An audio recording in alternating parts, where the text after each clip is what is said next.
Hi guys, welcome back to a new episode of Wake&Tech. Today in this video, I'm going to show you how you can sign into your Simplii Financial's account. Keep watching the video till the end. To log into your Simplii Financial account, firstly go ahead and launch open your Google search. On the search box at the top, type in online.simplii.com and make a search.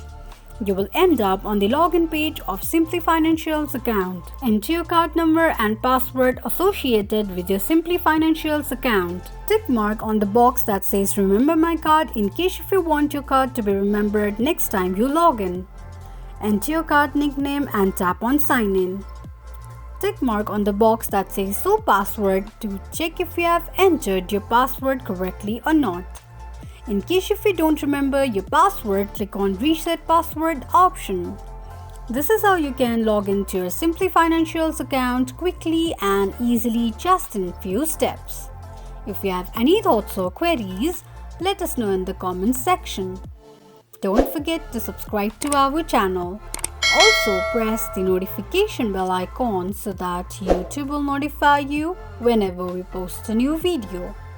I hope this video was helpful to you. Thank you so much for watching.